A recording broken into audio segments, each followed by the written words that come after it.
What is happening, guys? Welcome back to Swanky Disc Golf. I'm Reed, bringing you guys yet another update from the world of professional disc golf. But before we jump into the video, just want to remind you, be sure to double check down below that you're subscribed or like the video, and let us know in the comments any video suggestions you guys have for us, any content suggestions. We love to hear from you guys, love to put out new stuff for you.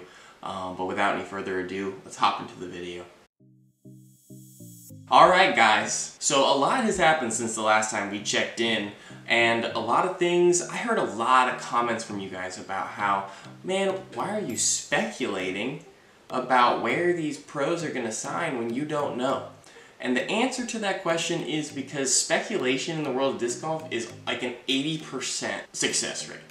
I mean, there's so many leaks, there's so many, like, you know, people that are too excited to share the news, so they share a little hint instead of the news, but we know where they're going. James Conrad, ladies and gentlemen, has officially announced that he's signing with MVP, and we've known that for months, but he's just now officially announcing it. And that's just an example of, you know, I mean, we saw his van parked outside the headquarters. There were people commenting in his comments like, you know, Jordan Castro, other team members of MVP, Dan Brooks-Wells, all these guys saying like, can't wait to hear where you're signing. Okay, he's signing with MVP, we get it. And we're excited for him. I mean, I'm excited for him.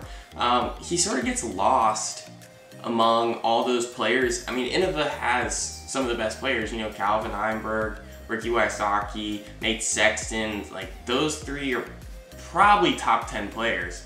And Conrad might be a top 10 player as well, but he gets lost among all those players. But when he's over on Team MVP and immediately becomes probably the best player they have on their roster, that's huge for him. I mean, he's going to be the representative for MVP at a lot of tournaments, in a lot of lead card situations. He's going to be throwing MVP plastic. He's going to be getting their plastic seen on Jomez, on the Central Coast, on Par Save, on all those production companies are going to be filming their plastic. So huge signing for MVP. That's awesome for them. They announced he's going to get a Tour Series Volt. That's cool. I guess that's going to be his throwing putter of choice. He likes the Volt.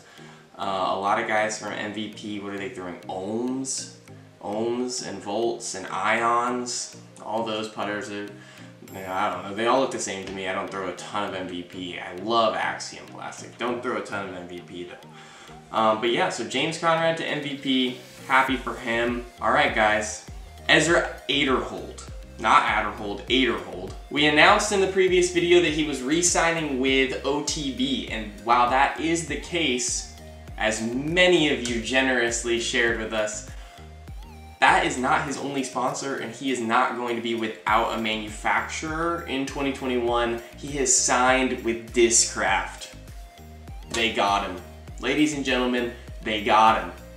They got another, I mean, he fits so perfectly with their mold. Like, he's a content creator at heart. Like, the man just lives and breathes his YouTube channel, his Instagram. He's a brand, and Discraft loves signing brands. That's why as soon as Brodie Smith expressed any interest in disc golf, they signed him immediately. They were like, there's no way we're letting this guy get away. I mean, they have all the best YouTubers in disc golf. Wow, guys. So outside of Eagle and Simon, Discmania has a great lineup of YouTubers. But outside of those two channels, you have Paul, you have Paige Pierce, you have Brodie Smith, and now you have Ezra Aderhold, 4 of the biggest YouTube channels in disc golf. And I know Simon's is technically the biggest disc golf YouTube channel, if we're not counting Brodie Smith. But Discraft loves signing those guys, okay? And they got him. And I think that's huge for him. I mean, they signed him directly to the elite team, guys. Like, they didn't even say, all right, here's a contract, you know, we'll see how it works out. They were like, man, we're signing you right to the big dogs. We're going to throw you right up there with guys like, I mean, who do they have on that team? I mean, Macbeth's on that team, Yuli's on that team, Presnell's on that team, Brian Earhart's on that team. I mean, there's a lot of really, like, proven professionals on that team, and he's just joined right up with the elite team. So happy for him. He's getting a Tour Series nuke, that sold out in 5 seconds, and that I didn't get one of. Really wanted one though, missed out. Let us know in the comments if you happen to get one. Those looked really sick. Good for Ezra, man.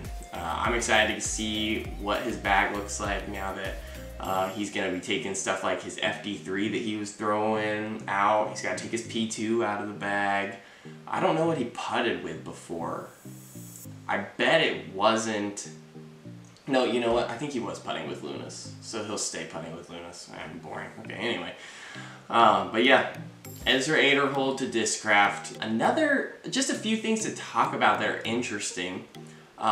Ezra actually was represented when he was looking for a manufacturer. I didn't know this during the process. I don't think a lot of people did, but he came out and he thanked Nate Perkins, a Discmania sponsored player, for representing him during this process of finding a sponsor. And I find that super interesting because he's a Discmania sponsored player, but I don't think it's a bad thing for the sport. I think it's an excellent thing for the sport. Whether or not players should be the agents, you can talk about that all you want, but guys need agents, especially guys like Ezra. Ezra was so smart to go get somebody to represent him because he's like a bucket full of potential that's never had a contract before. But disc golf is such a new sport that guys can go from not being on the tour to being extremely competitive on tour in less than 2 years, and that's what Ezra's showing you.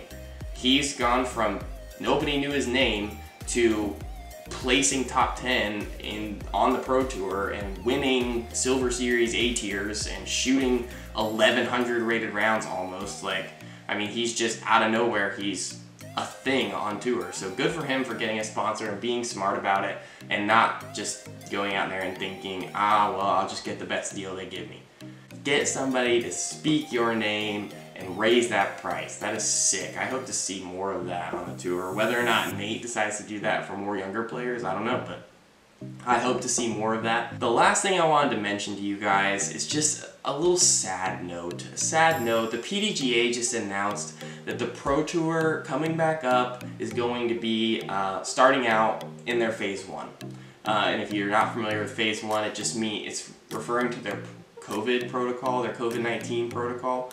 And Phase 1 still means no spectators. So we're going to be starting out Las Vegas Challenge and the like with no spectators. And that's kind of sad for me because I was really looking forward to getting spectators back out there. But I know that the important thing, guys, the important thing is that we are having the events at all. I was talking to the other Swanky guys about this. It's been since 2019 since we had a full season. We missed a lot of events in 2020.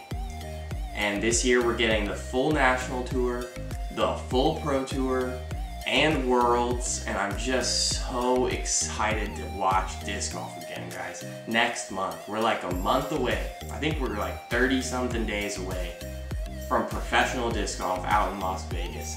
So if we have to sacrifice being able to show up to the event, to be able to watch the event, I will take that every time. Let us know in the comments what tour, what course, what tournament you are looking forward to the most watching coming up in 2021. This has been your update from the professional world of disc golf, and we'll catch you guys in the next one. Stay swanky.